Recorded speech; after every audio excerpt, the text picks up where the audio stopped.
Hello friends, इस video के अंदर मॉक टेस्ट पेपर के जो एमसीक्यूज हैं वो हम लोग डिस्कस करने जा रहे हैं। पहले हम स्टार्ट करते हैं mock test paper series number 1 के एमसीक्यूज। देखो यहां पे आपको केस सिनारियो 1 दिया गया है। Integra consulting private limited is a professional firm engaged in providing consultancy and business advisory services. The company offers a wide array of solutions, including financial management, project advisory, business mergers, business valuations, and related services. During the year 24-25, Integra Consulting rendered various professional services earning a gross receipts totaling to 90 lakhs. So ये company का turnover जो है वो 90 lakhs touch हुआ था ये बार, that is gross receipts. This was company's first year of operations and it believes that certain statutory compliances may not have been fully adhered to. So company जो है उसको लग रहा है कि कुछ चीज़ें जो स्टैट्यूटरी कंप्लायंसेस हैं वो शायद फुलफिल नहीं हुई रहेगी. Additionally during the year, due to pressing business exigencies, that is emergency or urgency you can say, the company received various loans in cash from different vendors which are as under: 28 lakhs availed from Mr. Santosh on 19th June 2024, 27,000 availed from Mr. Kamal on 18th July 2024, and 16,000 availed from Mr. Ajay on 21st October 2024. Further, Integra Consulting Private Limited made following loan repayments during the year. Repayment किया हुआ है 15,000 to संतोष. संतोष को 15,000 दे दिया in cash. तो संतोष से loan लिया था 28 lakhs का, 15,000 रीपे किया है. 2,50,000 संतोष को दिया गया है बाय अकाउंट पे ही चेक, ठीक है. 21,000 संतोष को दिया गया है थ्रू आरटीजीएस एंड 12,000 संतोष को दिया गया है थ्रू क्रॉस चेक. आगे क्या दिया है? Integra Consulting Private Limited has also received an amount of 2 lakh for various services rendered to Mr. Soham through a bearer check. Also, he received cash of 90,000 for services rendered to Manoj. Furthermore, Integra Consulting Private Limited does not know about the applicability of tax audit under section 44AB of income tax act. ठीक है, गलतियां हुई है company से. देखते हैं आगे. From the information given about, choose the most appropriate answer to the following questions. First, what is the amount of penalty if any which would be leviable on Integra Consulting Private Limited for availing loan in cash from various vendors. ठीक है, loan लिया उसका penalty क्या है. यहाँ पे आपको repayment का पेनल्टी का पूछा हुआ है. यहाँ पे आपको पूछा हुआ है 269 ST का एप्लीकेशन होगा कि नहीं, और लास्ट में टैक्स ऑडिट के रिलेटेड है. तो आप देखोगे तो इधर टारगेट पूरा का पूरा पेनल्टी चैप्टर किया हुआ है. अब आप याद करो तो मिसलेनियस प्रोविजंस जब मैंने आपको पढ़ाया था तो मिसलेनियस प्रोविजंस के अंदर अपन ने ये 269 SS पढ़ा था कि अगर आप कहीं से भी लोन ले रहे हो, डिपॉजिट ले रहे हो या स्पेसिफाइड सम ले रहे हो और वो आप प्रिस्क्राइब मोड से नहीं ले रहे हो और 20,000 या उससे ज़्यादा अमाउंट है, तो कहने से ये प्रोविजन अप्लाई हो जाता है 269 SS, और फिर आप लोगों को इक्वल अमाउंट का क्या लगता है, पेनल्टी लगता है. तो यहाँ पे देखो आप लोगों को, यहाँ पे ये जो प्रोविजन था 269 SS, इसमें देखो 271D का लिंक दिया हुआ है कि आपको इक्वल अमाउंट का क्या लग जाएगा, पेनल्टी. तो जितना भी आपने लोन लिया है और प्रिस्क्राइब मोड से नहीं लिया तो उसमें क्या लग जाएगा, आप लोगों को पेनल्टी लग जाएगा. सो ये जो क्वेश्चन है उसमें पहला ही जो पूछा है कि आपने लोन अवेल किए उसका क्या होगा, तो इधर तो कहना ही से 269 SS अप्लाई हो जाएगा, 269 SS. बट प्रोविजन अप्लाई होता है अगर आप लोगों ने अमाउंट 20,000 या उससे ज़्यादा लिया है तो 28 lakhs और 27,000 जो है वो अपन ने प्रिस्क्राइब मोड से नहीं लिया हुआ है, और नहीं लिया है प्रिस्क्राइब मोड से इसी रीजन के वजह से कहने इसे इक्वल अमाउंट क्या लग जाएगा हमें पेनल्टी। तो इसका जो करेक्ट आंसर आएगा वो क्या आएगा दोस्तों, 28,27,000 पेनल्टी लगेगा अंडर 271D। 271D में इतना आपको क्या लग जाएगा पेनल्टी। फिर आप जब भी रीपेमेंट करते हो रीपेमेंट, तो अभी जो संतोष को आपने रीपेमेंट किया है वो देखो वापस से आपने प्रिस्क्राइब मोड से पे नहीं किया है, तो आप क्या चेक करो संतोष का आउटस्टैंडिंग बैलेंस कितना है। संतोष का आउटस्टैंडिंग बैलेंस 20,000 के ऊपर ही है, 28 लाख का तो लोन है संतोष से।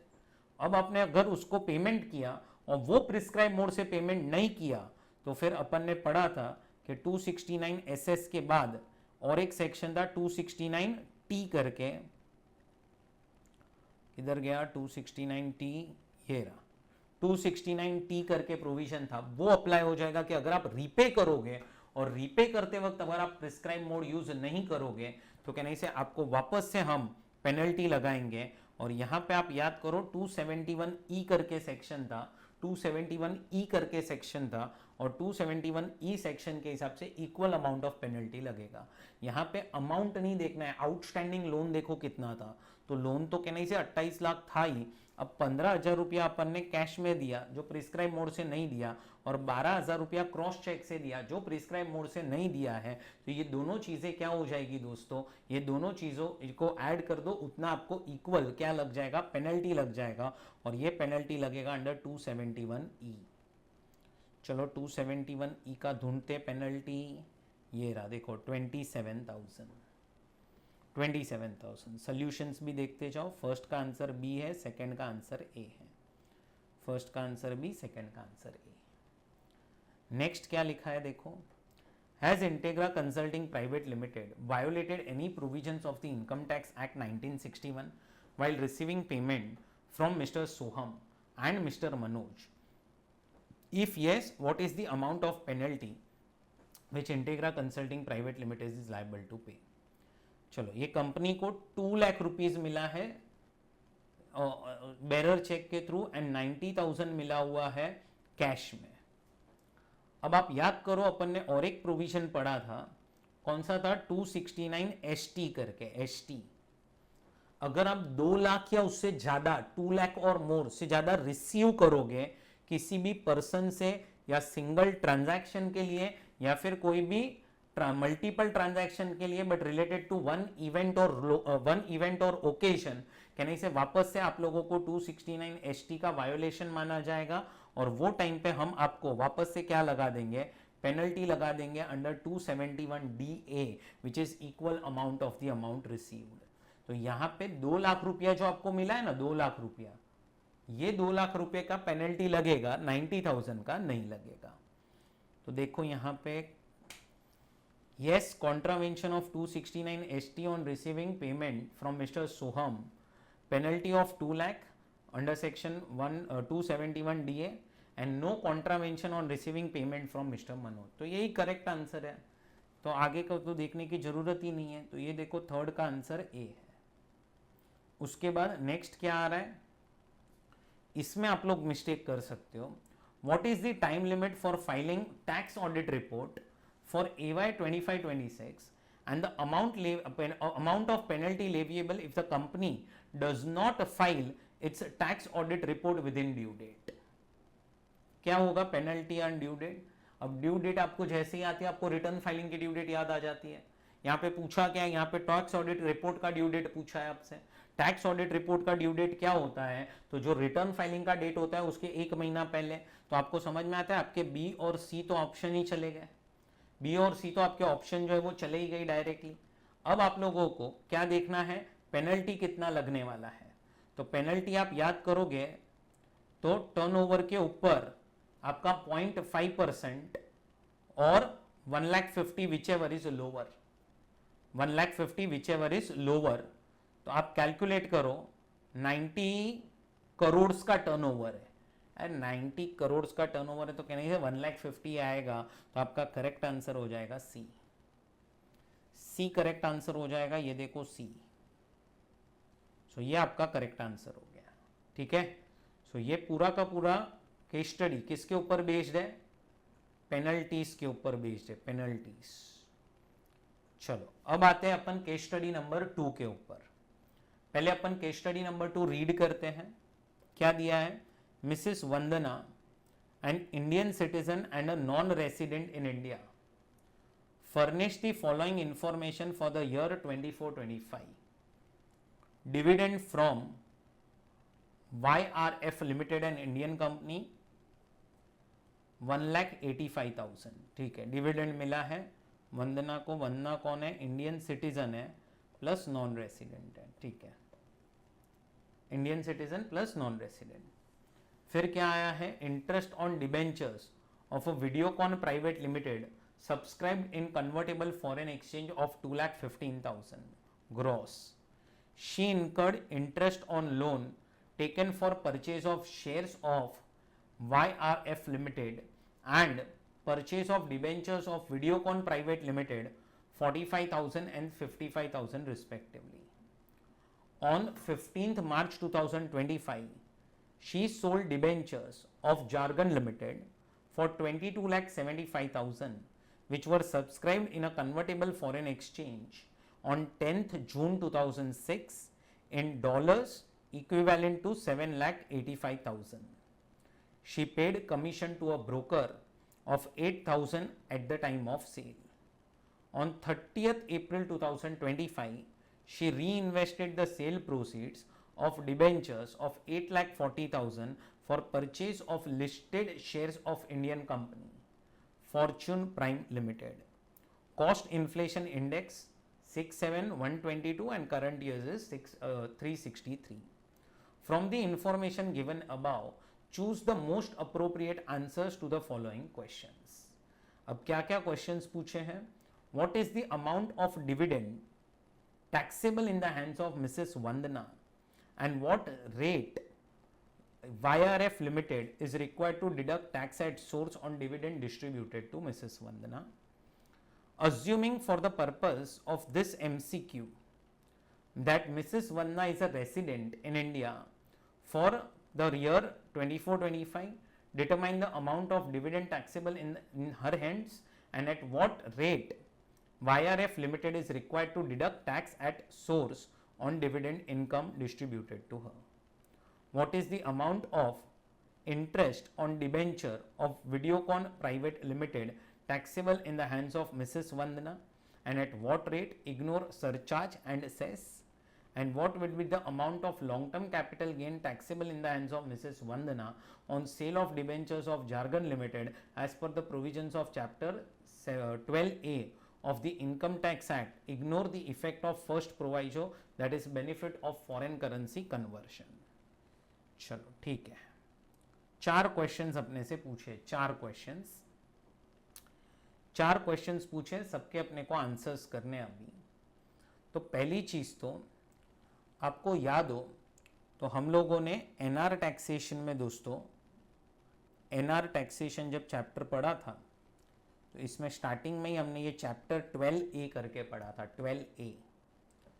12A में क्या है कि अगर एक नॉन रेसिडेंट ये फॉरेन असेट्स के अंदर इन्वेस्ट करता है, फॉरेन स्पेसिफाइड असेट्स, उसमें अगर इन्वेस्ट करता है तो उसको जो भी इन्वेस्टमेंट इनकम आएगी उस पर 20% टैक्स लगेगा और लॉन्ग टर्म कैपिटल गेन पे या तो 10% लगेगा या तो 12.5% लगेगा, 12% या फिर 12.5%। सो ये हम लोगों ने पढ़ा था। कहाँ पे पढ़ा था? यहाँ पे अपना चैप्टर नंबर 12A के अंदर जब अपन ने एनआर टैक्सेशन डिस्कस किया था तो इसमें फॉरेन एक्सचेंज असेट्स दिए थे जो थे shares, debentures, deposits and securities of central government. So ये देखो यहाँ पे असेट्स दिए गए, shares in an Indian company, debentures issued by an Indian company which is not a private company, deposits in an Indian company which is not a private company, any security of central government, any other asset which central government में notified. ठीक है, तो ये 4 assets में अगर आपने invest किया होगा तो आपको स्पेशल प्रोविजन लग जाएगा। ये प्रोविजन ऑप्शनल थे और चैप्टर 12A में जो भी आपको इन्वेस्टमेंट इनकम आएगी उस पर 20% लगेगा और जो भी लॉन्ग टर्म कैपिटल गेन आएगा उस पर 10 या 12.5%। अब तुम समझो ये जो मिसेस वंदना है, she is an Indian citizen and non resident. तो पहले तो ये 1,85,000 जो है, इस पे आप लोगों को चैप्टर 12A के हिसाब से, ये चैप्टर 12A के हिसाब से 20% टैक्स लगना चाहिए। और दूसरा, जब भी तुम इन्वेस्टमेंट इनकम को टैक्स करोगे, कोई भी खर्चा माइनस करने नहीं मिलेगा। सो ठीक है, सो डायरेक्टली 1,85,000 टैक्सेबल हो जाएगा। और रेट जो है टैक्स का वो 20% है। 20% टैक्स का रेट है तो टीडीएस भी 20% पे ही आएगा। और जब भी आप एनआर को पेमेंट करते हो तो एचईसी और सब ऐड करना पड़ता है। तो इसीलिए देखो ये 1,85,000 और टैक्सेबल हो जाएगा एट द रेट ऑफ 20.8, उतना ही टीडीएस कटेगा। तो आप फिफ्थ एमसीक्यू देखोगे तो उसका आंसर इज डी। फिफ्थ का क्या आंसर दिया गया है? डी। समझा? 185 कोई खर्चा नहीं मिलेगा एंड 20.8। अब ये वाला जो एमसीक्यू है उसके लिए हमें क्या अज्यूम करना है? तो ये वाले एमसीक्यू के लिए हमें अज्यूम करना है कि अगर वो रेसिडेंट होती तो क्या होता। अब रेसिडेंट होती अगर वो, तो रेसिडेंट के केस में तो कहने से ये 1,85,000 जो है वो चैप्टर 12 में जाता ही नहीं। ये चैप्टर 12 में नहीं जाता तो इस पे तो नॉर्मली टैक्स लगता। नॉर्मली अगर इस पे टैक्स लगता तो कहने से आपको खर्चे भी माइनस करने मिलने चाहिए। खर्चे क्या क्या हुए हैं? She incurred interest on loan taken for the shares and purchase of debentures of Videocon Private Limited। यहाँ से जो डिविडेंड आई और यहाँ से जो इंटरेस्ट आई वो इनकम आई है, बट आपका खर्चा भी तो हुआ है। क्या? Interest on loan. आपने लोन लेके ये पैसा इन्वेस्ट किया था। अब लोन लेके अगर पैसा इन्वेस्ट किया है तो ये 185 में से आप डिविडेंड माइनस कर सकते हो, सॉरी डिविडेंड में से इंटरेस्ट माइनस कर सकते हो, इंटरेस्ट ऑन लोन। बट थोड़ा सा याद करो आप मैक्सिमम कितना माइनस कर सकते हो। तो इसमें से आप मैक्सिमम 20% ही माइनस कर सकते हो। इसमें से आप मैक्सिमम 20% ऑफ डिविडेंड इनकम। अब आपका जो इंटरेस्ट है वो है 45,000 का और जो आपका डिविडेंड इनकम है वो है 1,85,000 का। तो आप लोगों को यहाँ पे 1,85,000 में से 37,000 जो है वो माइनस करने मिल जाएगा, क्योंकि मैक्सिमम 45 तो आपने पे किया है ना, 45 पे हुआ है। मिलेगा कितना? मैक्सिमम 20%, क्योंकि अब रेसिडेंट है। तो 20% माइनस करो, कितना बच गया? 1,48,000। और जब भी पेमेंट किया जाता है, किसको पेमेंट किया जाता है? पेमेंट किसको किया जाता है? अगर रेसिडेंट पर्सन को, तो वहां पे टीडीएस जो कटता है वो कटता है 10% के हिसाब से। तो इसीलिए ये सिक्स्थ का आप देखो बी आंसर जो है वो करेक्ट आएगा। B 1,48,000 and 10%, 1,48,000 and 10%। ये देखो बी आंसर करेक्ट है, बी। सो उसका आंसर हो जाएगा बी। अच्छा, सो 1,48,000 कैसे आया वो समझा। 1,85,000 is your this dividend income, interest is 45, but maximum allowed, maximum जो अलाउड होगा वो कितना अलाउड होगा? 20%। 20% of what? Dividend income. So 1,85,000 into 20% that is 37,000 and 1,48,000 बचेगा। 1,48,000 जो है वो बच जाएगा। और 10% 194 करके जो सेक्शन है उसमें रेसिडेंट को पेमेंट करते वक्त 10% टीडीएस काटना पड़ता है। सो इसीलिए आपका आंसर क्या आ गया? बी आ चुका, बी। बी आंसर आ गया। चलो अब नेक्स्ट क्या है? What is the amount of interest on debenture of Videocon Private Limited taxable in the hands of Mrs. Vandana and at what rate? Ignore surcharge and cess। ठीक है, surcharge and cess को ignore करो। अब ये 2,15,000 पहले तो तुम समझो, चैप्टर नंबर 12A जो है, चैप्टर 12A उसमें कवर्ड नहीं होगा। क्यों? क्योंकि यहाँ पे debentures issued by an Indian company which is not a private company, not a private company लिखा है, तो ये तो प्राइवेट कंपनी है, तो ये तो यहां पे नहीं आएगा। तो क्या आ जाएगा सर? कोई टेंशन नहीं, 115A आ जाएगा।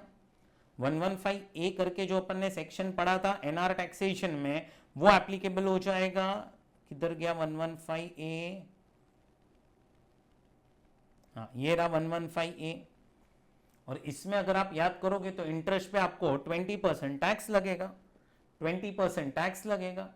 सो 20% टैक्स और डायरेक्टली फुल टैक्सेबल हो जाएगा, कोई खर्चा वर्चा मिलेगा नहीं।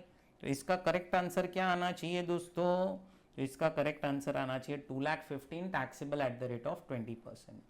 ये देखो ए। चलो उसके बाद सर नेक्स्ट पॉइंट क्या है, What would be the long-term capital gains taxable in the hands of Mrs. Vandana on sale of debentures of Jargon Limited? As per the provisions of Chapter 12A, ignore the effect of first proviso. ठीक है, चलो Chapter 12A के हिसाब से Jargon Limited जो है उसके जो अपन ने ये बेचे क्या डिबेंचर्स, तो डिबेंचर्स बेचे तो क्या कैपिटल गेन आएगा वहां पे। तो चलो क्या कैपिटल गेन आएगा वहां पे, तो पहले तो आपका सेलिंग प्राइस देखो कितना है, सेलिंग प्राइस, तो सेलिंग प्राइस आपका एफवीओसी हो जाएगा 22,75,000, ठीक है, 22,75,000 इज योर सेलिंग प्राइस। चलो कुछ ट्रांसफर एक्सपेंसेस हुए हैं सर, हुए हैं 8,000 के ट्रांसफर एक्सपेंसेस हुए हैं, सो 22,75,000 माइनस 8,000, सो ये आ गया 22,67,000, ठीक है, ये आपका नेट कंसिडरेशन हो गया। माइनस करो कॉस्ट ऑफ एक्विजिशन 7,85,000, चलो माइनस करो 7,85,000, तो 14,82,000 आ गया। ये आपका दोस्तों आ गया लॉन्ग टर्म कैपिटल गेन। अब ये long term capital gain chapter number 12A में कवर्ड है, लेकिन आप थोड़ा सा याद करो, हमने चैप्टर नंबर 12A पढ़ते वक्त हमने एक एग्जम्पशन भी पढ़ा था क्या, कि अगर तुम कोई भी फॉरेन एक्सचेंज एसेट बेच के नया फॉरेन एक्सचेंज एसेट खरीदोगे तो जो फॉरेन एक्सचेंज एसेट आपने बेचा उसमें हम आपको एग्जम्पशन देंगे, 115F करके सेक्शन था। तो ये 115F की जो एप्लीकेबिलिटी है वो यहाँ पे आ जाएगी, क्यों, क्योंकि आपने एक डिबेंचर बेचा है और दूसरा डिबेंचर खरीदा है।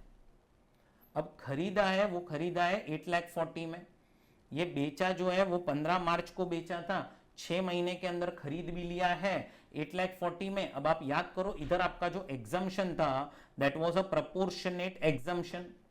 हाउ प्रोपोर्शनेट, तो you will calculate long term capital gain multiply by amount invested divide by net consideration करोगे, तो which will be 14,82,000 multiply by how much amount is invested 8,40,000 divide by net consideration 22,67,000। so आप अभी calculation करो कितना exemption आ रहा है वो देखो, 549131, ये आपका एग्जम्पशन आ रहा है।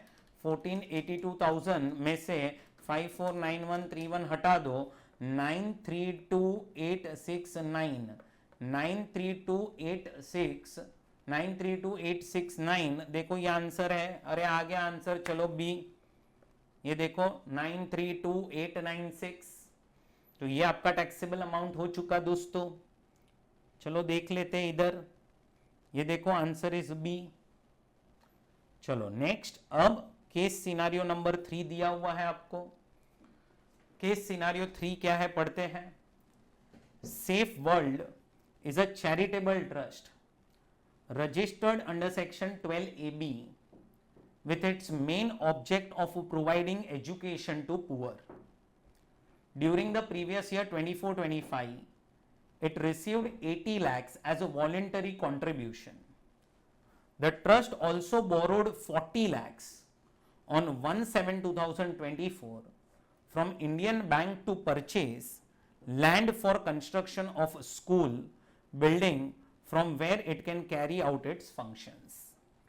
The trust repaid principal of 10 lakhs to the Indian Bank on 31st March 2025. The trust incurred revenue expenditure of 17 lakhs and capital expenditure of 60 lakhs towards purchase of land for construction of school building during the year 24-25. Out of the revenue expense of 17 lakhs, 15 lakhs was paid during the year. Out of remaining 2 lakhs, 1 lakh was paid in April 25 and 1 lakh was paid in Jan 26. During the year 25-26, the trust also paid 3 lakh towards revenue expenditure incurred during the previous year 23-24 and 1 lakh towards revenue expenditure incurred during previous year 22-23. The trust also received 30 lakhs by way of corpus donation during the year 24-25 out of which it deposited 25 lakhs in post office savings bank account.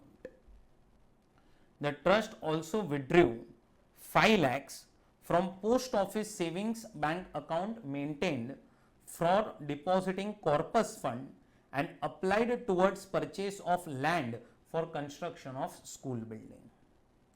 The trust has also donated to EdCare, another trust registered under 12AB with a main object of providing education to poor, 12 lakhs out of its current year's income. The trust has applied for the first time 2 lakh rupees out of its current year income for medical treatment of brother of a trustee who met with an accident while working in his factory. From the following information given above, choose the most appropriate answer to the following questions. चलो अब यहाँ पे एक छोटा सा correction भी है. 9th MCQ में इधर 12AB आएगा, बस 12AB. मैं क्या बोल रहा हूं दोस्तों, आप शांति से एक बार वापस से ये केस सिनारियो पढ़ लो. केस सिनारियो पढ़ लो, फिर अपन स्टार्ट करते हैं. एक बार और पढ़ लो आप लोग पहले. तो अब अपन डिस्कशन स्टार्ट करते हैं. Safe Worlds is a charitable trust registered under section 12AB with its main object of providing education to poor. During the year 24-25 it received 80 lakhs as voluntary contribution. So voluntary contribution मिला है 80 lakhs का. ठीक है. The trust also borrowed 40 lakhs, borrowing किया हुआ है 40 lakhs का on 1/7/2024 from an Indian bank for the purpose of construction, purchase of land for construction of school building from where it carries out its functions. The trust repaid 10 lakhs. अब आप याद करो, आप जब भी खर्चा करते हो तो उसमें कैसा होता है कि अभी ये 40 lakhs आपने बोरो करके खर्चा किया है. तो बोरो करके खर्चा किया है तो वो आपका एप्लीकेशन के अंदर काउंट नहीं होता है. एप्लीकेशन में क्या काउंट होता है, तो जब भी आप लोन का रीपेमेंट करोगे that will be counted as application. So the trust has repaid 10 lakhs towards repayment of principal repayment of loan. The trust incurred revenue expense. तो ट्रस्ट ने पहले तो रेवेन्यू एक्सपेंस किया हुआ है 17 lakhs का, प्लस ट्रस्ट ने कैपिटल एक्सपेंस किया है 60. बट तुम समझो 60 में से तो 40 लाख रुपीस जो है वो तो ट्रस्ट ने यू कैन से लोन से किया हुआ है, तो वो तो नहीं मिलेगा ट्रस्ट को. तो अभी जो एलिजिबल अमाउंट बनता दिख रहा है वो है 20 lakhs. वो 20 lakhs है. और रीपेमेंट ऑफ लोन जो हुआ है, रीपेमेंट ऑफ लोन, तो रीपेमेंट ऑफ लोन हो रहा है 10 लाख रुपीस. अब आगे क्या लिखा है, out of the revenue expenditure of 17, 15 lakhs was paid in current year and 2 lakh rupees, 1 lakh was paid in April and 1 lakh was paid in Jan. अब आप याद करो, आपको एप्लीकेशन में पेमेंट बेसिस पे डिडक्शन मिलता है, पेमेंट बेसिस पे. तो आपने करंट ईयर में तो पे सिर्फ 15 लाख ही किया है, तो आपको रेवेन्यू खर्चे अभी तो 15 लाख ही मिलेंगे. 10 लाख रीपेमेंट मिलेगा. कैपिटल एक्सपेंस अभी तक तो 20 lakhs मिल रहा है. आगे देखते हैं और क्या आ रहा है. During the year 24-25 the trust also paid 3 lakhs towards revenue expenditure incurred in 23-24 and 1 lakh towards revenue expenditure incurred in 22-23. तो चलो और रेवेन्यू एक्सपेंस आ गई. ये पास्ट ईयर के पेमेंट बेसिस पे आपको डिडक्शन मिलेगा. 4 लाख रुपया और ऐड हो गया. यहाँ पर 4 लाख और ऐड हो गया. और क्या आएगा दोस्तों, और क्या आएगा. अच्छा अब देखो, कॉर्पस में से कॉर्पस डोनेशन मिला है जिसमें 25 लाख आपने इन्वेस्ट किया है in a modes which are given in 11/5. 11/5 के जो मोड्स है उसमें 25 लाख ही डिपॉजिट किया, मतलब 5 लाख रुपया आपने डिपॉजिट ही नहीं किया. अब ये 5 लाख रुपया के नहीं से 115 BBI के हिसाब से आपको टैक्सेबल हो जाएगा. और दूसरा, आपने 5 लाख रुपया विड्रॉ किया है वो कॉर्पस में से, और ये कॉर्पस में से यूज हुआ है फॉर ये construction and purchase of land, land का purchase and construction of building. तो अब तुम्हें समझ में आ रहा है, जो आपने 20 लाख का खर्चा किया है इसमें से 5 लाख रुपया तो कॉर्पस वाला ही है. तो कॉर्पस में से अगर आप खर्चा करते हो तो आपको कोई बेनिफिट नहीं मिलता, बट जैसे ही आप कॉर्पस का बैलेंस वापस से रीइंस्टेट कर दोगे तो कहने से आपको उतना डिडक्शन तब मिलेगा। तो अभी 20 लाख भी नहीं मिलेगा, अपने को सिर्फ 15 लाख रुपया अपने को कैपिटल एक्सपेंस जो है वो माइनस करने मिलेगा। 15 लाख रुपया कैपिटल एक्सपेंस ही माइनस करने मिलेगा। हाँ, जब भी कॉर्पस का बैलेंस रीइंस्टेट करोगे तब आपको वापस से मिल जाएगा। फिर उसके बाद 12 लाख रुपीस अपन ने किसी को डोनेट किया हुआ है, डोनेट। अब अगर आप डोनेशन देते हो तो उसमें क्या होता है, 85% ही आपका एप्लीकेशन माना जाता है। तो डोनेशन के केस में 12 lakhs into 85% that will come to 10.2 lakhs। तो ये सब चीजें आपके एप्लीकेशन के अंदर आएगी। सो 15 प्लस 15 प्लस 10 प्लस 4 प्लस 10.2, ये total 54.2 lakhs is your application. तो आपका फर्स्ट क्वेश्चन का आंसर यहां पे आ गया। What would be the application of the trust excluding unconditional accumulation of 15%, assuming it has fulfilled the relevant conditions? So it is 54.2. देखते हैं ninth का answer देखो, इट इज 54.2। 54.2 जो है वो आपका फाइनल आंसर हो जाएगा। बैठा दिमाग में आपके? ये आपका फर्स्ट पॉइंट खत्म हुआ, फर्स्ट पॉइंट। अब क्या पूछा है, if the trust does not gets his accounts audited before the specified date referred to in 44AB, what would be the consequences? याद करोगे आप तो अपन ने एक सेक्शन पढ़ा था ये 1310 करके। 1310 में क्या दिया था कि अगर आप बुक्स ऑफ अकाउंट्स ऑडिट नहीं करवाते हो या फिर मेंटेन नहीं करते हो या रिटर्न फाइल नहीं करते हो, then the income chargeable to tax shall be computed after allowing deduction for the expenditure other than the capital expenditure incurred in India for the objects of the trust. So अभी आपको क्या नहीं मिलेगा इसमें, capital expenditure जो है वो नहीं मिलेगा और आपकी इनकम जो है वो कैलकुलेट की जाएगी। तो इसका आंसर जो है वो हो जाएगा डी। फिर उसके बाद what is the amount of income which would be chargeable to tax under section 115 BBI? तो एक तो देखो जो कॉर्पस में पैसा आया था वो आपने 11(5) के मोड में डिपॉजिट नहीं किया, ये 5 लाख रुपया, so that will be your income which is taxable under 115 BBI, plus ये 2 लाख रुपया जो अपन ने अप्लाई किया है ट्रस्टी के ब्रदर के बेनिफिट के लिए, तो ये 2 लाख रुपया भी कहने से आपकी इनकम मानी जाएगी अंडर 115 BBI। सो टोटल आपका हो जाएगा, ये क्या हो गया, बेनिफिट ऑफ रिलेटिव की तरह हो गया। तो अपन ने 13(1)(c) करके सेक्शन पढ़ा था, ये देखो 13(1)(c) इधर, ये रहा 13(1)(c). सो 13(1)(c) करके अपन ने सेक्शन पढ़ा था, तो उसके हिसाब से कहने से ये क्या माना जाएगा, इनकम मान लिया जाएगा अभी 2 लाख रुपीज 115 BBI के हिसाब से। सो टोटल आपका 7 लाख आंसर आना चाहिए यहाँ पे। देखते हैं 7 लाख आंसर है कि नहीं, किधर गया, हाँ पे अटेंशन। ये देखो आंसर 10th का डी है और 11th का सी है। सो 11th का सी और 10th का डी था। चलो नेक्स्ट क्या आ रहा है, what is the quantum of penalty leviable under section 271 AAE assume that the specified violation has occurred only once। Specified violation करके हमने एक सेक्शन पढ़ा था 271 AAE करके, कि अगर आप अपने बेनिफिट के लिए अप्लाई कर देते हो रिलेटिव के, स्पेसिफाइड पर्सन के, फर्स्ट टाइम होगा तो हम आपको 100% पेनल्टी लगाते हैं, सेकेंड टाइम होगा तो 200%। फर्स्ट टाइम है 2 लाख रुपीज का बेनिफिट मिला था तो 100% पेनल्टी लगेगा। तो इसका आंसर ए हो जाएगा, ये देखो ए। चलो उसके बाद दोस्तों अभी डायरेक्ट एमसीक्यूज है कुछ, ये तो अभी 13th एमसीक्यू आप देखोगे तो आरटीपी में जो आपको केस स्टडी दिया है, मैंने जो स्टैट्यूटरी अपडेट अपलोड किया हुआ है, स्टैट्यूटरी अपडेट, उसमें एक केस स्टडी करवाया हुआ है जो आरटीपी का केस स्टडी है, उसी के ऊपर है। RO textiles private limited is a manufacturing company engaged in the production and export of high quality textiles and leather goods. The company commenced its operations in April 2023 and during its first year of operation 23-24 it experienced a rapid growth, achieving significant turnover.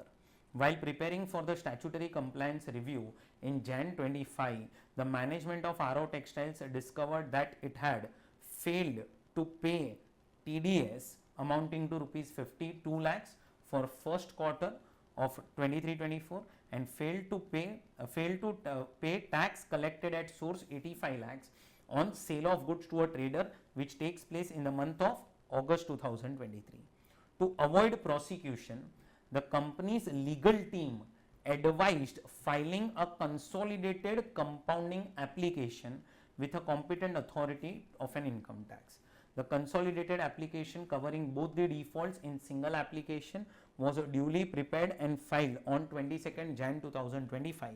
In this case, how much should be RO Textiles Private Limited pay as a compounding application fee for filing consolidated compounding application? आप याद करोगे तो उधर फी compounding के लिए, ये compounding consolidated application के लिए 50,000 था, तो इसीलिए आपका आंसर देखो हो जाएगा बी, दैट इज 50,000. ये आप देखना, मैंने स्टैट्यूटरी अपडेट में ये जो पूरा का पूरा ये कंपाउंडिंग ऑफ ऑफेंस करके है उसका पूरा कॉन्सेप्ट रिवाइज करवाया हुआ है, वीडियो अपलोडेड है यूट्यूब पे. नेक्स्ट क्या आ रहा है, global link trading private limited withdrew a total of 1.8 crores in cash from its current account with a national bank limited during the financial year 24-25. The last cash withdrawal of 30 lakhs was made on 5th December 2024. In the same financial year, an official diplomatic mission of Canada duly approved by Ministry of External Affairs, Government of India withdrew 2 crores in cash from its bank account with a national bank limited on 10th October 2024 for its official activities. Is the national bank limited requiring to deduct TDS on this cash withdrawal? Assume Global Link Trading Private Limited regularly files return of income. चलो अब आप याद करो वापस से, मैंने जो statutory update डाला हुआ है उसमें एक पॉइंट करवाया हुआ है क्या कि जो डिप्लोमेटिक मिशंस और सब है वो सब अगर कैश विड्रॉ करते हैं तो 194N करके जो सेक्शन है उसमें इन लोगों को अभी एक्सक्लूड कर दिया है, इधर 194N की एप्लीकेबिलिटी नहीं आएगी. बट अगर नॉर्मल कंपनी वरना ये कैश विड्रॉ कर लिए अबाउ 1 करोड़ तो फिर वहां पे 2% TDS आ जाएगा ऑन अमाउंट एक्सीडिंग 1 करोड़, क्योंकि कंपनी रेगुलरली अपना रिटर्न जो है वो फाइल कर रही है. तो अब यहाँ पे क्या आंसर आना चाहिए, चलो देखते हैं क्या क्या ऑप्शंस दिए हुए हैं. पहला देखो क्या लिखा है, National Bank Limited has to deduct TDS of 2% on 80 lakhs amount exceeding 1 crore withdrawn by Global Link Trading Private Limited and no tax is required to be deducted for cash withdrawal by the diplomatic mission. तो यही answer right है दोस्तों. तो ये देखो इसका answer आ चुका है ए. और लास्ट MCQ का आंसर क्या है, लास्ट MCQ ये चीज भी अमेंड हुई है दोस्तों, ये भी स्टैट्यूटरी अपडेट में दिया हुआ है. Zenith Global Limited, a company incorporated in UK, has established a liaison office in India after obtaining the necessary approval from RBI. The liaison office is primarily engaged in promoting parent company's business and facilitating communication between Indian customer and UK headquarters. The liaison office operates strictly within the guidelines laid down by RBI and does not undertake any commercial, trading or industrial activity in India. For the year 24-25, by what date Zenith Global Limited should furnish 49C form to assessing officer under section 285 of the Act? अब आप याद करोगे तो इधर एक amendment हुआ है कि आपको ये फाइल करना पड़ता है within 8 months from the end of the financial year. Financial year के एंड में जाके 8 मंथ में, तो इसीलिए इसका करेक्ट आंसर है सी. ये भी अपन ने स्टैट्यूटरी अपडेट में डिस्कस किया हुआ है. सो ये सारे दोस्तों आपके MCQs है मॉक टेस्ट पेपर नंबर 1 के. Mock test paper series number 2 जो है उसके MCQs अब अपन स्टार्ट करते हैं. पहला तो केस सिनारियो 1 जो है उससे स्टार्ट करते हैं. ये केस स्टडी के अंदर 50B जो सेक्शन है स्लम सेल के रिलेटेड उसकी एप्लीकेबिलिटी पूछी गई है. एंड सेकेंडली यहां पे थोड़ा बहुत मैट का भी कॉन्सेप्ट आ रहा है. देखो, Tara limited has 3 units HINJ. It transferred its units J to Joshi Limited by a way of slum sale on 1st April 2024. The balance sheet of Tara Limited as on that date is given below. Fixed assets of unit H, J and I other assets of I, H and J, and reserves and surplus, paid up capital and liabilities. Additional information, lump sum consideration on transfer of unit J is 1340 lakhs. Fixed assets of unit J include land which was purchased for 85 lakhs. ठीक है, unit जे के जो fix assets है उसमें एक asset है land, 85 lakhs का land था, 85 लैक्स इन February 2023 and revalued at 150 lakhs on 31st March 2024. On 31st March 2024 तो इसको रीवैल्यू करके 150 लैक्स पे लिखा था. The stamp duty value of land is 190 lakhs. इसके अंदर लैंड इंक्लूडेड है. 985 लैक्स में 85 लैक्स उसका कॉस्ट था, 150 लैक्स पे रीवैल्यू किया था और अभी उसका एचडीवी जो था वो था 190 lakhs. Other fix assets represents plant and machinery and furniture which are reflected at 835 lakhs. कैसे आया 835 लैक्स? 985 लैक्स माइनस 150 लैक्स, 835 लैक्स आपका आंसर आ जाएगा. ये 985 जो यहाँ पे दिया है उसमें से आप 150 हटा दो क्योंकि 150 पे आपने रीवैल्यू किया हुआ है ना, तो आपको 835 लैक्स आ जाएगा. वो प्लांट एंड मशीनरी और फर्नीचर की बुक वैल्यू है, जबकि उसकी रिटर्न डाउन वैल्यू जो है वो है 725 lakhs. Other assets do not include jewelry, artistic work, shares and securities. Liabilities represent ascertained liabilities and does not include provision for taxation or proposed dividend. Unit J was set up by Tara Limited in Feb 2023. Assume that the turnover of Tara Limited for 22-23 is 960 lakhs. So less than 400 crore है, less than or equal to 400 crore होता है तो फिर आपका जो basic tax होता है current year में वो हो जाएगा 25%. And Tara limited has not opted for 115 BAA. ठीक है. Book profit of Tara limited computed as per 115 JB is 320 lakhs. पहले तो मैं क्या बोल रहा हूँ, स्लम सेल का इतना सब पूछा है तो कहना इसे कैलकुलेशन तो अपने को कर ही लेना पड़ेगा कैपिटल गेन्स का. अब आप अगर सेक्शन नंबर 50B याद करोगे तो 50B के अंदर आप पहले तो FVOC ले लेना. अब आपका जो FVOC आता है 50B में, याद करो वो आता है as per rule number 11 UAE. As per rule number 11 UAE जो है अपने को 50B में FVOC निकालना पड़ता है which is fair market value 1 और fair market value 2 whichever is higher. फिर उसके बाद आपका नेट ये कॉस्ट ऑफ एक्विजिशन जो है कहने से वो आ जाता है net worth of the unit. आपको यूनिट का जो नेट वर्थ है वो लेना पड़ता है, that is assets minus liabilities करना पड़ेगा और फिर आपको कैपिटल गेन्स मिलेगा. होल्डिंग पीरियड अपने को 50B में 36 मंथ्स देखना पड़ेगा, 36 मंथ्स. चलो अब ध्यान से सुनो. अब पहले तो यहां पे देखो, यहां पे 985 लैक्स के जो फिक्स्ड असेट्स हैं अपने को पहले तो FMV 1 भी निकालना है, 2 भी निकालना है और नेटवर्थ. तो आपको जो लमसम कंसिडरेशन मिला दैट इज FMV 2, या आपका फेयर मार्केट वैल्यू 2 हो चुका है. अब फेयर मार्केट वैल्यू 1 आप याद करोगे तो अपने को एक एक असेट्स लेना है और उसमें से लायबिलिटीज माइनस करनी है और नेटवर्थ भी सेम मैनर में निकालना है. अब जब आप FMV 1 निकालने जाओगे और नेट वर्थ निकालने जाओगे तो FMV 1 में कहना इसे आप ये लैंड की वैल्यू क्या लेते हो, तो FMV 1 में जो HDV होती है वो आपको लेनी पड़ती है लैंड की value, that is 190.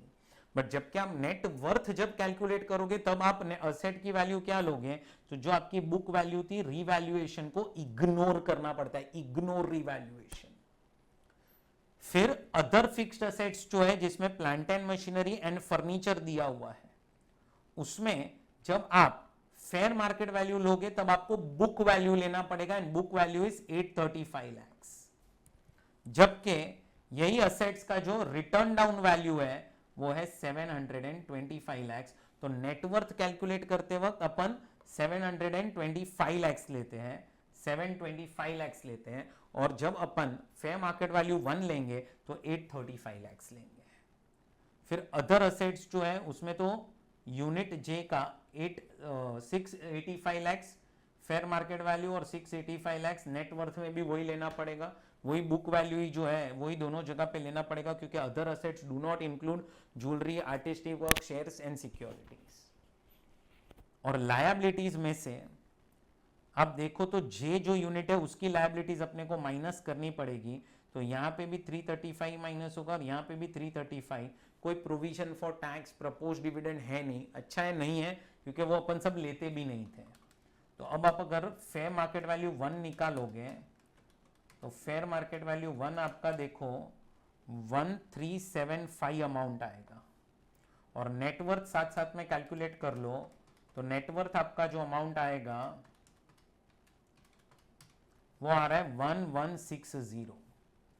Now your fair market value 1 is 1375, fair market value 2 is 1340, so can I say your FVOC is 1375 and net worth is 1160, so 1160 minus 1375 215 lakhs आपका कैपिटल गेन अभी दिख रहा है यहाँ पे, और तो कुछ पॉइंट है नहीं। तो चलो देखते हैं अभी क्या आंसर आना चाहिए। तो यहाँ पे देखो क्वेश्चन नंबर 1 ही पहले आपसे वही पूछा है, what is your deemed cost of acquisition and improvement for the purpose of section 48 and 49 on slum sale of unit J and the resultant capital gains। तो आप देखो इसका करेक्ट आंसर आ जाएगा, कॉस्ट अपनी थी 1160 एंड 215 लैक्स, तो ये देखो करेक्ट आंसर है सी, करेक्ट आंसर है सी। चलो उसके बाद नेक्स्ट क्या पूछा है, 215 लैक्स क्या है आपका इनकम है। What is the tax liability on capital gain arising from sale of unit J? Assume for the purpose of answering this MCQ that is the only income which is earned by Tara Limited। अब आप देखो Tara limited को capital gains जो आया है वो short term हो जाएगा, शॉर्ट टर्म हो जाएगा क्योंकि यूनिट जो है वो स्टार्ट हुआ था इन फेब, ट्रांसफर हो चुका है in the month of April 24, तो शॉर्ट टर्म हो गया। अब शॉर्ट टर्म में इधर कोई स्पेशल रेट नहीं आता दोस्तों, शॉर्ट टर्म में यहाँ पे क्या आ जाएगा, नॉर्मल रेट ऑफ टैक्स आएगा, और नॉर्मल रेट ऑफ टैक्स जो लगेगा वो लगेगा 25%, और इनकम देखो 1 करोड़ के ऊपर है तो 7% सरचार्ज करो, और फिर आप ऐड करो health and education cess, so 25% basic tax, 7% surcharge and 4% HEC करोगे तो आपका आंसर 59,81,300 आएगा। बेसिक टैक्स भूलना नहीं, 25% इसीलिए लग रहा है क्योंकि कंपनी का last to last year turnover is less than or equal to 400 crore. चलो नेक्स्ट क्या आ रहा है, what would be the minimum alternate tax computed under 115 JB if Tara Limited is located in IFSC and derives its income solely in convertible foreign exchange। Tara limited अगर कहाँ located है IFSC में, तो ये 320 लैक्स के ऊपर, 320 लैक्स के ऊपर आपको मैट का रेट जो लगता है ना, मैट का रेट तो वो होता है 9%, प्लस आपकी इनकम 1 करोड़ के ऊपर है तो सरचार्ज 7% एंड HEC लग जाएगा 4%। करो जरा कैलकुलेट, सो 320 लैक्स, 320 लैक्स कितना है, 320 लैक्स ही है, yes 320 lakhs into 9% plus 7% plus 4%, तो आप देखोगे तो आपका आंसर 32,04,864 आएगा, 32,04,864 ये आपका आंसर आएगा दोस्तों। फिर उसके बाद fourth MCQ, assume for the purpose of answering this MCQ Tara Limited is a company incorporated in country F and having a unit J in India, whether the transfer of unit J will still be considered as slum sale, and is there any liability on Joshi Limited to deduct TDS for payment made to Tara Limited? Choose the most appropriate answer।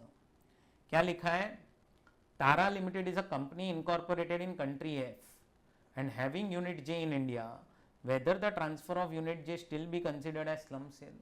C slump sale में ऐसा कोई फर्क नहीं पड़ता है कि किधर company located है, तो it will 100% qualify as slum sale. And क्या लिखा है, whether the transfer of unit J will still be considered, yes it will be considered.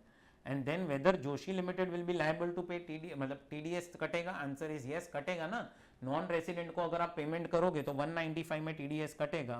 तो ये देखो, ये ए आंसर करेक्ट हो जाएगा. The transaction qualifies as slum sale, taxable under section 50B. Since undertaking is located in India, the gains are deemed to accrue in India under 911. Joshi Limited is required to deduct TDS under 195. देख लो इधर answer D, A and ए. तो D, A and ए जो था वो अपना answer हो गया. इधर डिस्कस पूरा खत्म. ठीक है, ये डी था, इसका ए आया था और इसका भी ए.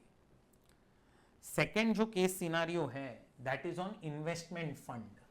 किस पे दोस्तों, इन्वेस्टमेंट फंड पे. क्या दिया है देखो, an investment fund that is investment fund x incorporated in India in a form of LLP having 35 unit holders holding 2 units each. The particulars of the income of investment fund X for the year 24-25 is as follows. Investment fund x को business income आई है 14 lakhs की, long term capital gain आया है, transfer takes place on 14/5/2024 21 lakhs and income from other sources आया है 7 lakhs. Another investment fund Y is incorporated in India in a form of company, has 50 unit holders, each holding 4 units. All unit holders have held the units for a period of more than 1 year. The particulars of the investment fund Y for 24-25 is business loss 10 lakhs, long term capital loss is 20 lakhs, income from other sources 6 lakhs. From the information given above, choose the most appropriate answer from MCQ number 5 to 8. 4 MCQs दिए हुए इधर 4.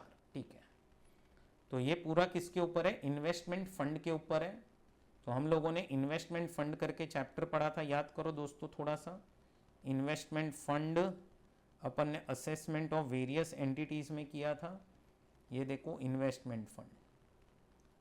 अब investment fund अगर आपको याद हो chapter, तो उसमें क्या हो रहा था कि पीजीबीपी इनकम जो है, PGBP income is taxable to investment fund and it is exempt in the hands of unit holders, and other income is exempt in the hands of investment fund and taxable in the hands of unit holders.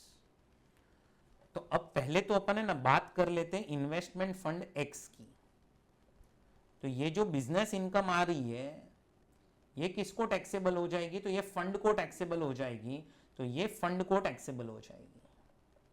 और fund देखो LLP है, मतलब firm है, firm या LLP. तो firm या LLP को tax क्या लगेगा, तो rate as per finance act that is 25% और 30%. सो फर्म है तो 30% लग जाएगा. सो ये 30% फर्म को टैक्स आएगा. और जो भी लॉन्ग टर्म कैपिटल गेन आया है और अदर सोर्स की इनकम आई है 21 lakhs एंड 7 lakhs, ये दोनों टैक्सेबल हो जाएगा इन्वेस्टर को. अब इन्वेस्टर देखो कितने, 35 यूनिट होल्डर्स हैं, each holding 2 units, each holding 2 units. तो 21 lakhs डिवाइड बाय 35 कर दूं डायरेक्टली, तो ये आ जाएगा 0.6, 60,000 आ रहा है. एंड 7 lakhs डिवाइड बाय 35 कर दूं तो ये आएगा 0.2, दैट इज 20,000 आ रहा है. कितना आ रहा है, 60,000 एंड 20,000. तो ये 60,000 एंड 20,000 जो है वो क्या हो जाएगा दोस्तों, तो वो टैक्सेबल हो जाएगा. वो किसको टैक्सेबल हो जाएगा, ये 60,000 एंड 20,000. तो ये दोनों टैक्सेबल हो जाएगा अपना इन्वेस्टर को, ये इन्वेस्टर को टैक्सेबल हो जाएगा. वो चीज ध्यान में रखना. सो ठीक है, ये अपना इन्वेस्टमेंट फंड को business income is taxable, investors को अदर इनकम्स आर टैक्सेबल. और क्या दिया हुआ है, और एक फंड की बात हो रही है, investment fund Y incorporated in India in a form of company. इसमें 50 यूनिट होल्डर्स है, each holding 4 units. All unit holders have held the units for a period of more than 1 year. The particulars of the investment fund for PY 24-25 is as follows. Business loss आ रहा है, long term capital loss आ रहा है, and other sources में income आ रही है. अब एक गड़बड़ मत करना, याद करोगे तो बिजनेस लॉस तो इन्वेस्टमेंट फंड को carry forward and set of करने मिलेगा एंड अदर लॉसेस इन्वेस्टर्स को मिलते हैं। बट इन्वेस्टर के पास यूनिट होना चाहिए for a period more than 1 year, that is 12 months, तो वो तो है। लेकिन एक गड़बड़ मत करना दोस्तों, आप लोगों को पहले इन्वेस्टमेंट फंड के हाथ में set of and carry forward के रूल्स अप्लाई करने हैं और फिर जो नेट रिजल्ट आया ना वो चेक करना है। आप याद करो जब भी अपन ने इन्वेस्टमेंट फंड पढ़ा था तो मैंने आप लोगों को यहां पे बहुत एम्फोसिस किया था कि नेट रिजल्ट देखो, net result of computation, net result देखना पड़ेगा आपको। तो अब तुम देखो लॉन्ग टर्म कैपिटल लॉस तो अदर सोर्स के सामने सेट ऑफ नहीं हो सकता, बट बिजनेस लॉस तो सेट ऑफ हो सकता है ना।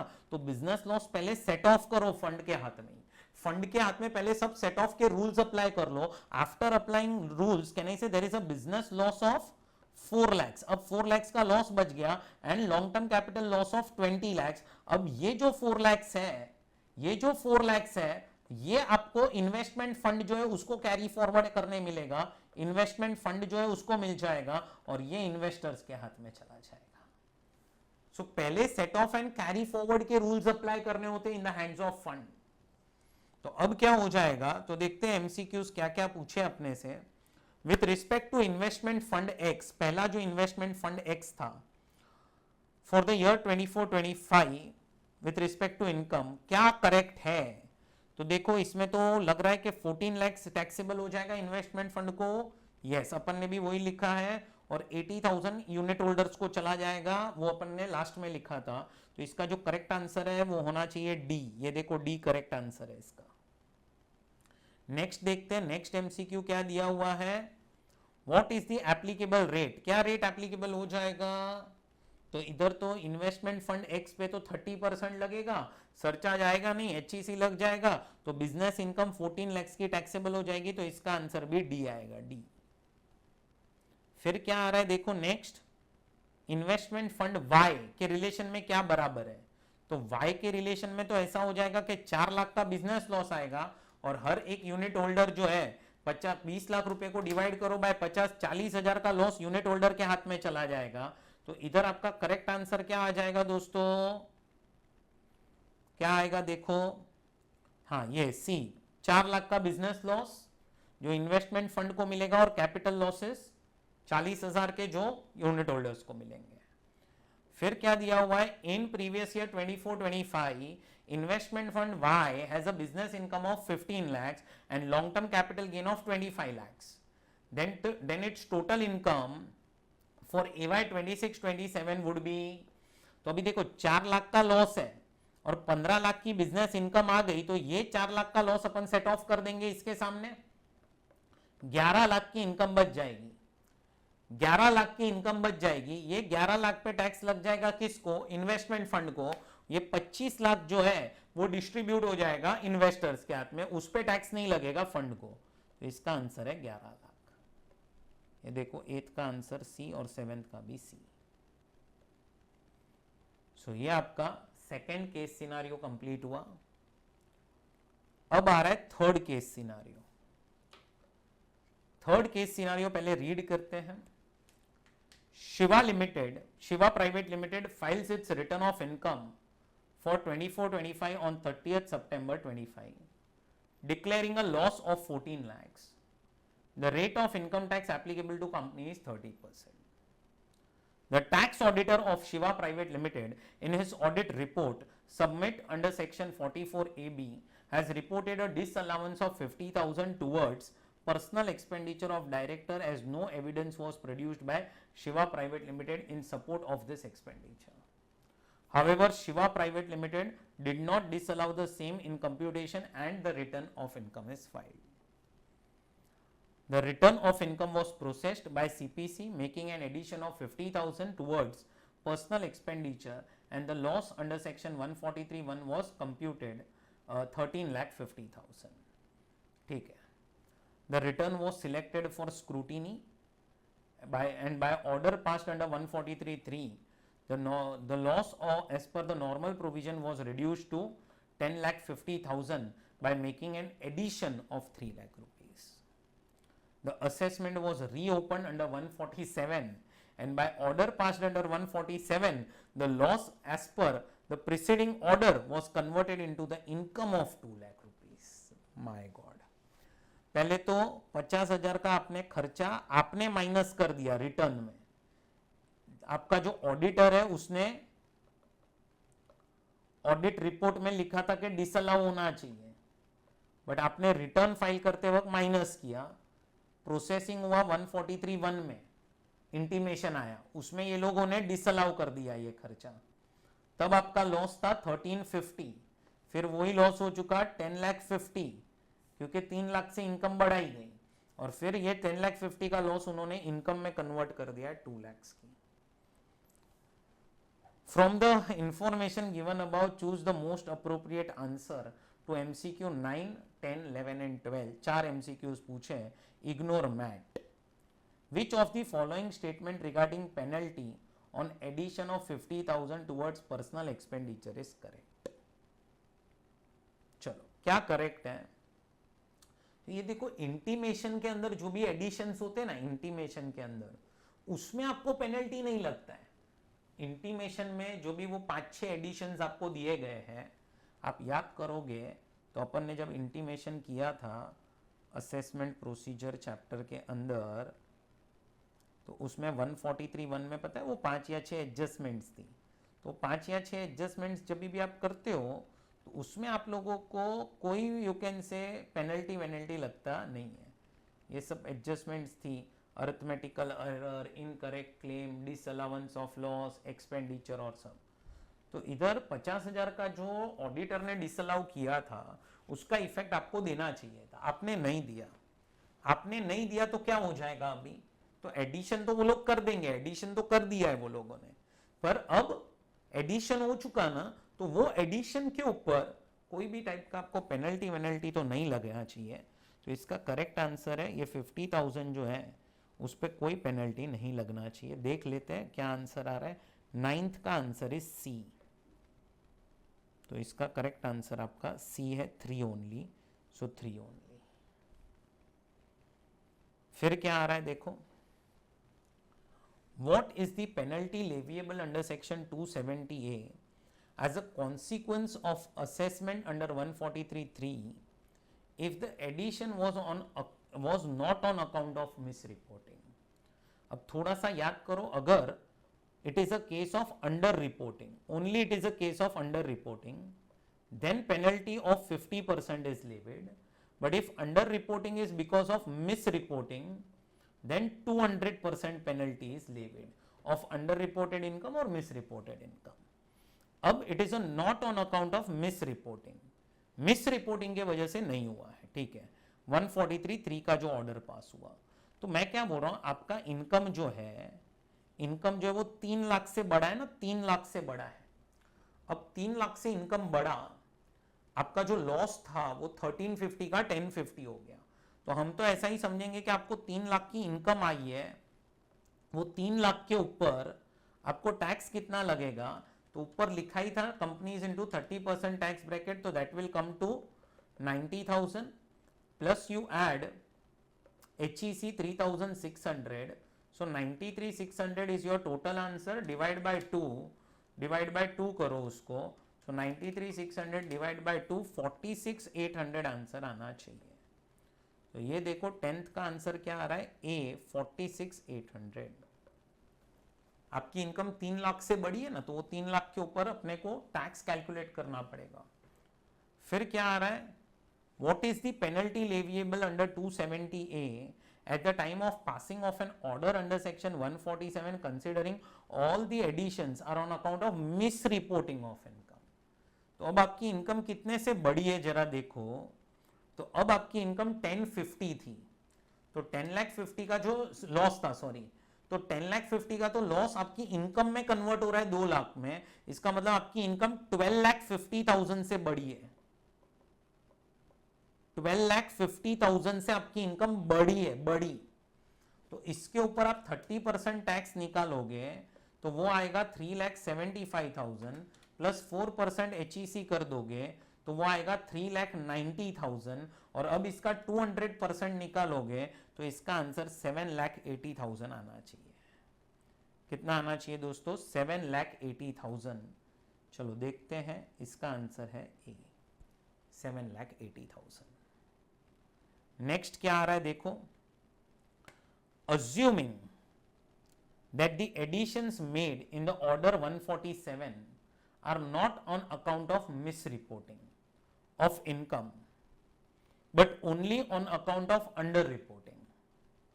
Shiva Private Limited seeks to claim an immunity from imposition of penalty under 270A and initiation of proceedings under 276C of the Act by filing an application in this regard before AO.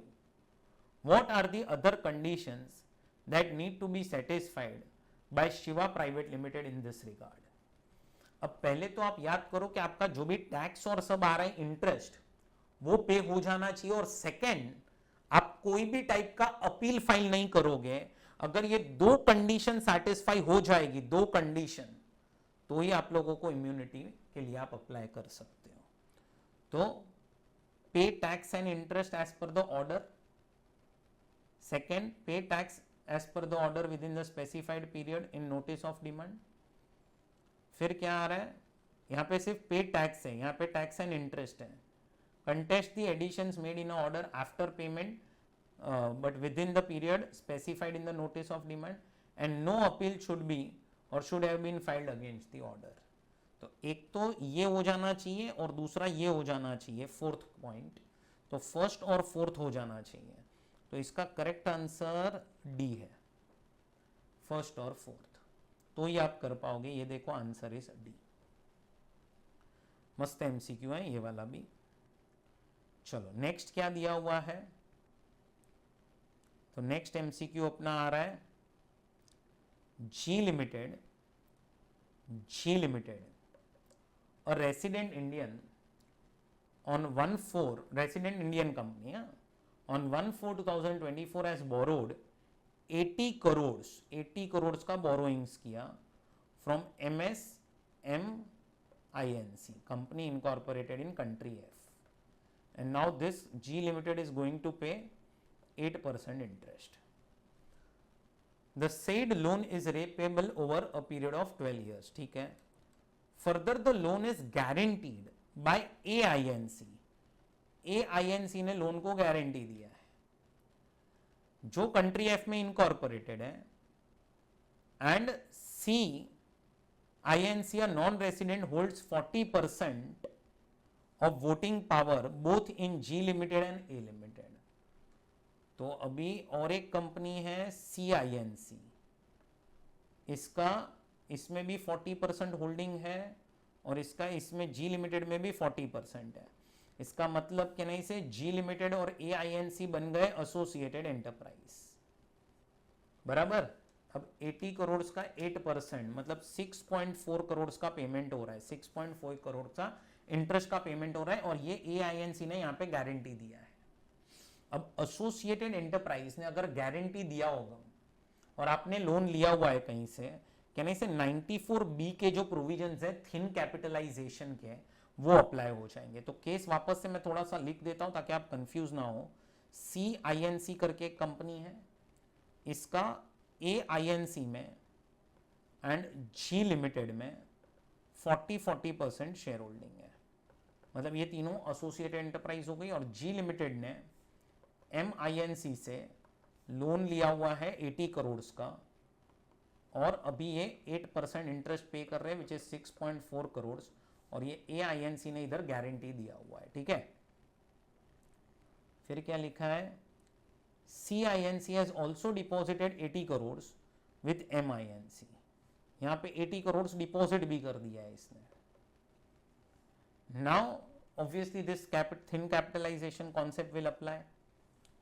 Interest payable by G Limited to M Limited would be subject to limitation of interest because क्यों thin capitalization का concept applicable होगा, तो देखो CINC holds 40% voting power in G Limited, the CINC holds, and plus CINC has deposited 80 crores. So this is one of the reason why it is applicable thin capitalization.